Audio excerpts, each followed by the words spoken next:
right now I'm out here at this customer waiting for them to open. So in the meantime, what I'm going to do, I'll check the truck out.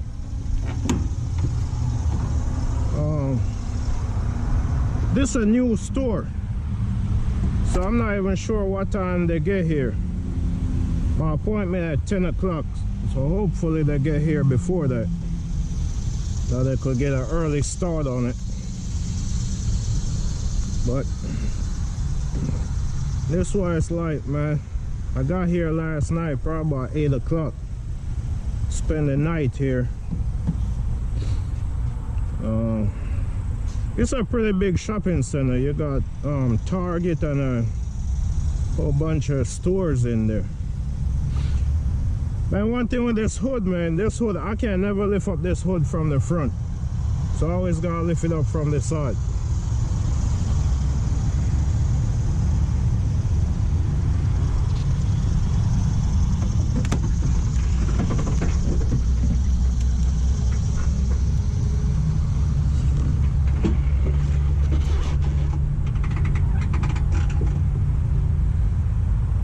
So I lift up that hood. That's the only way I could lift it up. I can't lift it up from the front. I just changed the radiator. I did that no, not Monday. I did that Tuesday because I couldn't get one on Monday, so I did that Tuesday. If you follow me on Instagram, you'll see I post some pictures from it. Well, I post one picture from it, and I reused some of the old coolant because it looked pretty good. They don't look burnt, they don't smell burnt now, nothing like that. And I had 6 gallons of new coolant, so it took about 10 gallons, 11 gallons, 6 of the old, about 4 or 5 of the new. I should have bring an extra gallon of the old with me, but I didn't even bring none. And see, now the coolant settled, and I need about a gallon of coolant to fill it all the way up to the cold max. So I'm gonna try and stop today, get some coolant. That way when I shut down tomorrow, when I shut down tonight, when I wake up tomorrow morning, I could bring it up to the max. Try to keep it at the max all the time. Almost every morning I get in here and I check everything, make sure everything good. Check your brakes, make sure they don't need adjustment, make sure your brake shoes not cracked. Check your fuel filter. I'm gonna need to change this filter soon. I have one in there, but I keep that as a spare. I'm gonna buy a new one to change it. Always try to keep a spare filter with you, just in case you're in a bad spot. If you're running a lot of dusty area, a lot of dirt, a lot of your filters get clogged up, man, especially your air filter. Try to keep an extra air filter with you. Try to keep an extra AC filter, not AC filter, but your cabin filter. I need to order all those. I have a website that I order from. I'm gonna make a video on that the next time I order some filters. And this radiator, if you get it from the dealer have 2 prices. One is $1,900, the other price is $1,200. But I went somewhere else and get it for $550. It's good to shop around because the dealer a lot of times, man, more expensive. And to me, I'd rather go somewhere else. Some people look on it like you get a better quality radiator from the dealer, but a lot of times it's not true. The dealer don't make no radiator. They order it from somewhere else. The one for $1,900 probably the best quality you could get, but I guarantee you the one for $1,200 is that same radiator that's right there. They buy it for probably $300–400, turn around and sell it for $1,200. That's all it is. But when you don't know, you don't know. That's why I make these videos. That's why I share a lot of information to show people other options, other things other places they could buy parts from, how they could do it themselves, try to save some money. That's one of your biggest costs out here as an owner-operator, and that's why most owner-operators fail.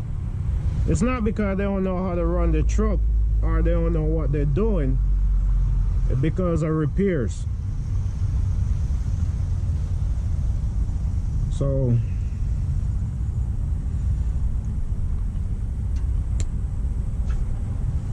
if you could get the best price on parts and you have a mechanic that work with you to get the repairs done, or you could do it yourself, I guarantee you'll reach a lot further than somebody who keep running to the dealership to fix their truck.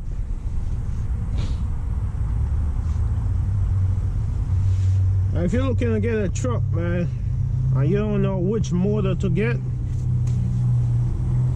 this one the best motor you could get right now, the Detroit 12.7.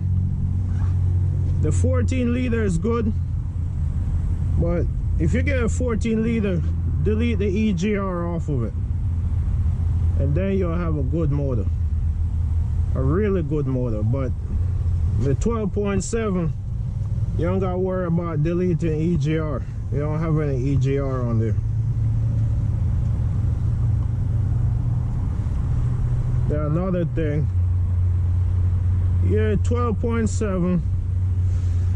Well, the Detroit 60 series, the Cummins N14 or the Caterpillar, whether it be C15, C12, 3406, it don't matter. Those are the best motors you could get right now.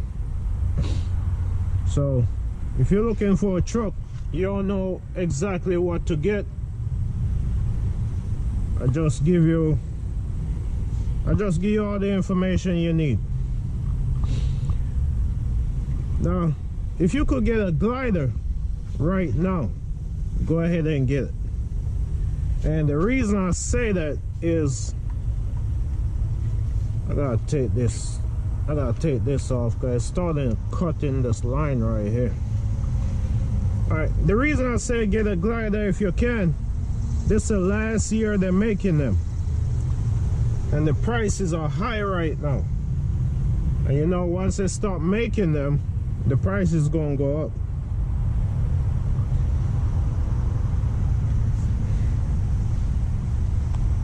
The Coronados are not the only trucks that come in glider. You could get the Columbias in glider, you could get some Peterbilt in glider, and you also could get some Kenworths in glider. So if the Coronado is not your type of truck, you want a smaller truck that's more friendly for a lot of tight spaces, you could look on a Kenworth or the Columbia. But they're not bad trucks, man. Get you a glider kit, it's not a bad truck. It's not a bad motor. You don't have all the emission stuff on it, which will make it last a lot longer. Now with these trucks, you have the option of running E-log if you want to. Like, if I don't want to run E-log, I could run paper. So I have the option to either run the E-log or run paper. You can go to California with it, and you cannot. And the reason I say that, I can't read the sticker on this engine right here to get the certification to run California. So right now as stands, I don't have the option to go to California, which I don't even care if California don't exist, because I don't go out there. But you could go out there with a glider. Anybody tell you can't go out there with a glider, that's not true. Probably what I could do is call Fitzgerald, which I already plan on doing it, is getting some new stickers for this valve cover so I could read the information on it. But even doing that, I'm still not going out west. My lane is I-95 from New Jersey to Florida, back and forth, and everything in between. That's all I'm interested in running, so that's all I run.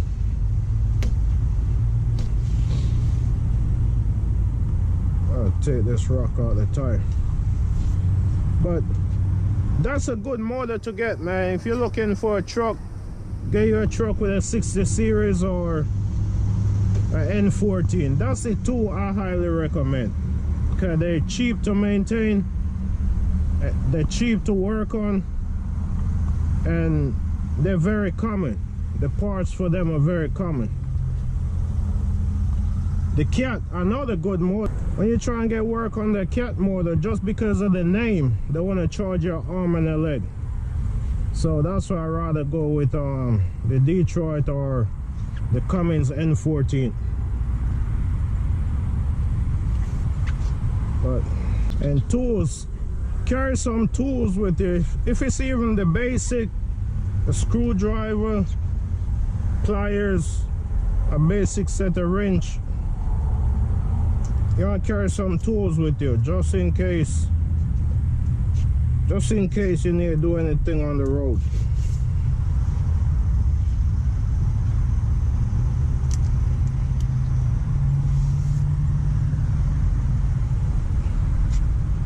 See, a rock was damaging the tire.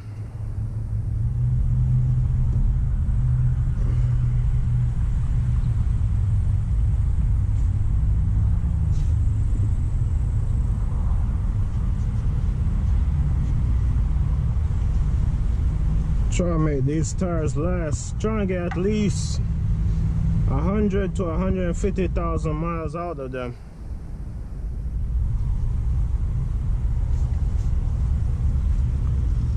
When I got it, I make sure I went and get an alignment,